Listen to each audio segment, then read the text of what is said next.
오늘 2023년도 듀잉처치 모임 전반기 마지막 시간입니다. 오늘 마지막 시간 듀잉처치별로 모이실 때에 잘 마무리해 주시기를 바라겠습니다. 모이셔서 한번 또 구호 한번 외쳐보시고 또 화이팅 한번 하시고 또 수고하신 분들 또 격려도 해주시고 그러면 좋겠습니다. 오늘 우리가 함께 나눌 과는 몇 과이죠? 20과입니다. 하박국 선지자의 말씀입니다.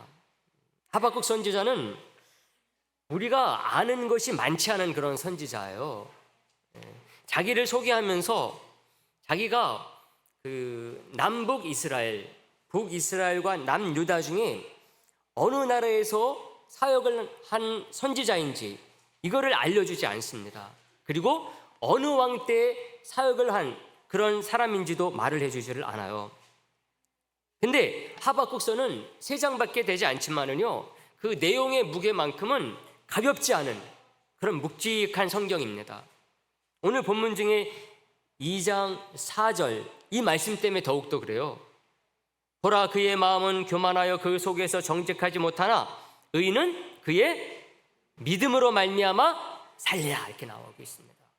구약 성경 가운데 신약의 구원의 비밀을 잘 담고 있는 구절, 바로 이 하박국 선지자의 2장 4절 말씀입니다. 아주 유명한 말씀이죠. 우리 신앙의 본질을 담고 있죠. 신약 성경이 아닌데도 구약 시대에 이미 하박국 선지자는 믿음을 증거해주고 있습니다. 그리고 오늘 본문 3장 17절 18절 말씀 때문에 또 우리는 하박국 선지자 하박국서와 친근감을 느낍니다. 17절 18절 말씀 복음성 가사로 우리가 많이 찬양하는 그런 가사 내용이 이 구절에 딱 나옵니다. 그래서 얼마나 놀라운 말씀인지 몰라요. 하박국 선지자는 자기가 살고 있었던 그 시대를 바라보면서요, 간절한 기도 제목이 있었어요. 그것을 우리가 읽지 않았지만은 1장 2절에 보면 알 수가 있습니다. 1장 2절 말씀에 이렇게 되어 있어요.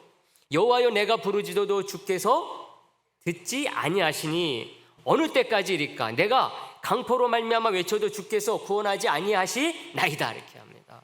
그러니까 하박국 선지자가 기도를 해도 하나님께서 응답하지 아니하심으로 말미암아서요, 너무나 하나님 앞에 답답한 그런 마음을 가지고 있었습니다. 강포로 말미암아서 즉 이 너무나 힘든 그런 시기, 그런 시절을 보냄으로 말미암아서 하나님 앞에 눈물로 기도하는데도 하나님께서 응답하지 않으신다는 것입니다. 3절에 보게 되면은 이 강포라고 하는 것을요, 폐역으로 표현하고 있고 겁탈로도 표현을 하고 있어요. 왜 이런 기도 제목을 갖고 있었는가? 그것은 당시에 악인들 때문에 그렇습니다. 악인들로 말미암아서 의인이 생고생을 하고 있고 정의가 사라지고 있기 때문에 이 하박국 선지자를 비롯해서 아마 많은 사람들이 하나님 앞에 눈물로 기도했던 것 같아요. 의인들이, 의로운 사람들이 애꿎은 피해를 보고 위기에 처해 있는 것, 더 이상 그냥 보고 있을 수 없다는 것입니다. 그래서 이 문제를 해결해 달라고요, 끊임없이 기도하고 있었던 거죠. 하박국 선지자가 왜 이런 기도를 갖게 되었느냐? 그 살았던 시대의 배경을 우리가 생각할 수밖에 없어요. 어느 시대였느냐? 1장 6절 말씀에 보면 그게 살짝 나와요. 북이스라엘인지 남유다인지 그 가운데서 어느 왕 때인지 이거는 우리가 알 수가 없는데 1장 6절에 보게 되면 한 부분 알 수가 있는 단어가 딱 나옵니다. 1장 6절 말씀, 보라, 내가 사납고 성급한 백성 그 땅이 넓은 곳으로 다니며 자기의 소유가 아닌 거처들을 점령하는 누구 사람을? 갈대아 사람을 일으켰다, 이렇게 얘기를 하고 있어요. 갈대아 사람은 누구를 말하는 것일까요? 바벨론을 말합니다. 원래 그 바벨론 가운데서도 남부 바벨론을 갈대아다 이렇게 칭하기도 했다고 그래요. 신바벨론이 들어서면서 이제 바벨론 전체를 가리키는 단어가 된 게 갈대아라는 말입니다. 즉 바벨론이 제국으로 큰 나라로 부상을 해가지고 하나님의 징계의 막대기가 돼가지고 지금 이스라엘을 압박하고 있는 거죠. 그 압박이 이스라엘 백성들에게는 너무나 힘들었던 거죠. 그러니까는 그 바벨론 제국으로 말미암아서 하박국 선지자처럼 눈물로 기도한 것입니다. 너무나 힘들다고, 고통스럽다고, 해결해 달라고 기도한 것이죠. 악인들에 의해서도 애꿎은 피해를 받지만은 이 바벨론의 침입, 이것은 더 많은 이스라엘 백성들의 참 애꿎은 희생자들을 만들어냈습니다. 애기들부터 아녀자들, 노인들에 이르기까지 죽지 않아도 될 그런 생명들이 너무나 많이 죽어가는 것을 보면서 하나님 앞에 이렇게 기도할 수밖에 없었던 거죠. 그러니 갈대아 바벨론에 의해서 침입을 받았다. 그렇다고 한다면 하박국 선지자가 살았던 시대는 언제냐? 남유다 말기였다고 보는 거예요. 북이스라엘도 아니고 남유다 말기 시대였다, 이렇게 보는 것이죠.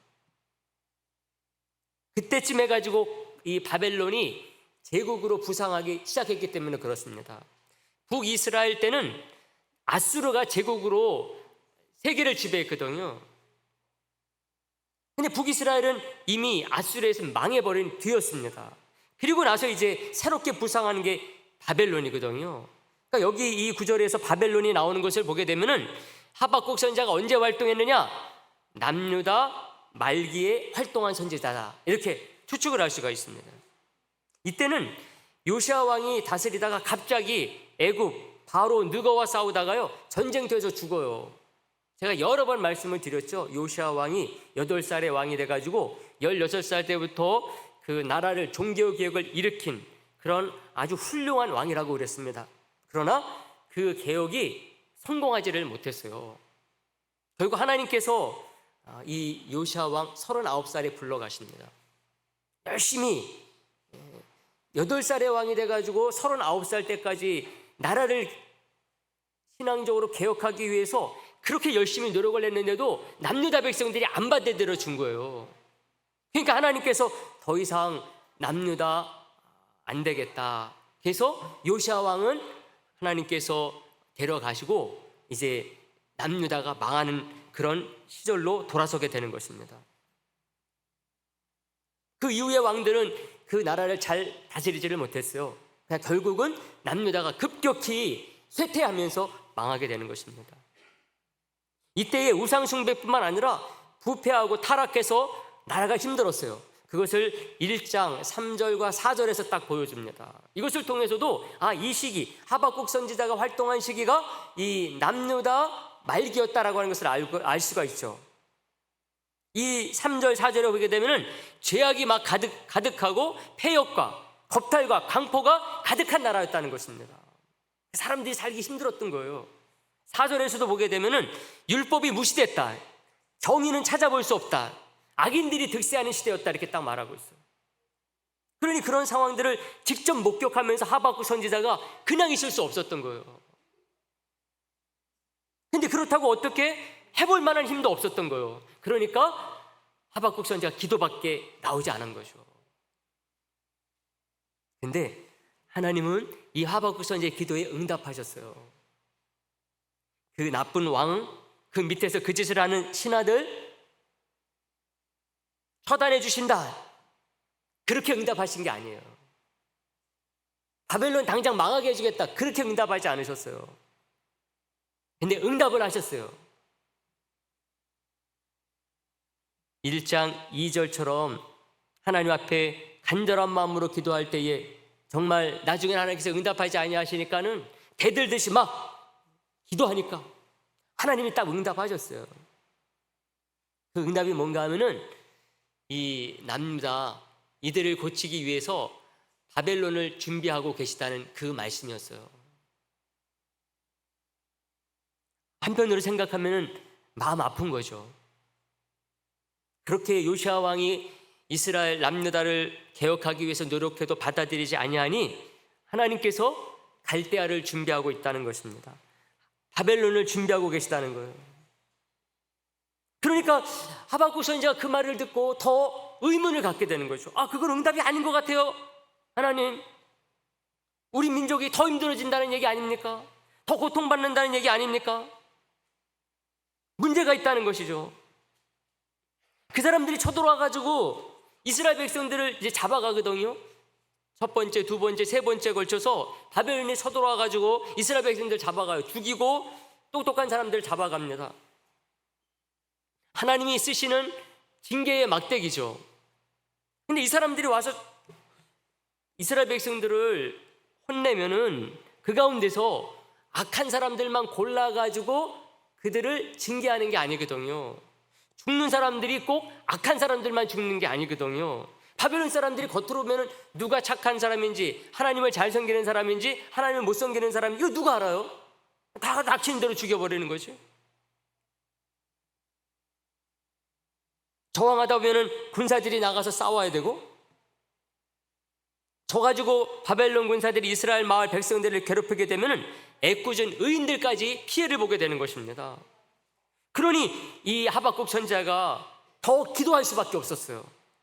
1장 13절에 보게 되면 그 말씀이 나와요. 주께서는 눈이 정결하심으로 악을 참아보지 못하시며 패역을 참아보지 못하시거늘 어찌하여 거짓된 자들을 방관하시며 악인이 자기보다 의로운 사람을 삼키는데도 잠잠하시나이까, 이렇게 딱 말을 해요.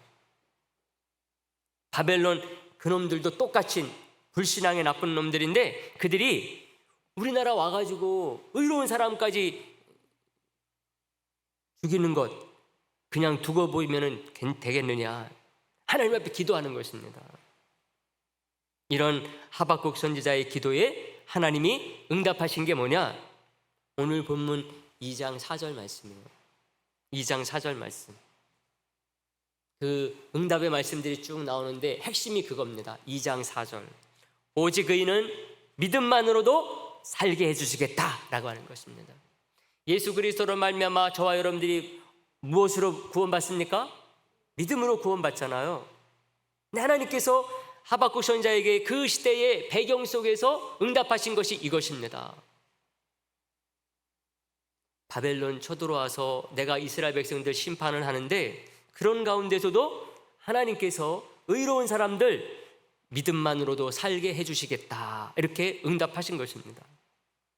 이것을 듣고 하박국이 노래하고 찬양한 것이 3장에 있는 말씀입니다. 3장은 하박국 선지자가 그런 하나님의 그 응답하심을 듣고서 하나님께 찬양으로 기도로 나아간 내용이에요.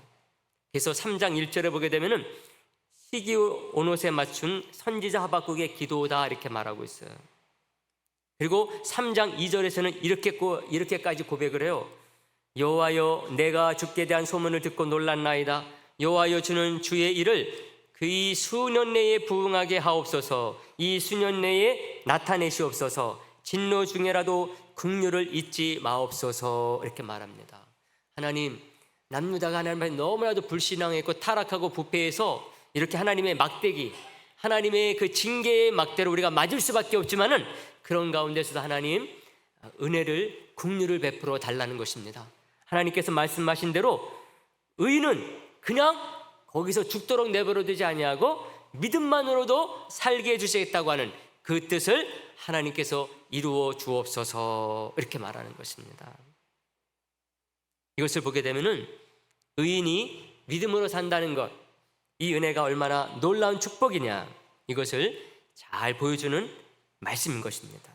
그래서 이 말씀 오늘 우리 리더들과 함께 나누는 가운데요, 우리도 삶이 힘겹고 어려울지라도 이 구원의 은혜를 받은 자로서 어떤 믿음으로 참 힘차게 나아갈 수 있을 것인지 여러분들 함께 나누는 시간이 되기를 간절히 바라겠습니다. 네.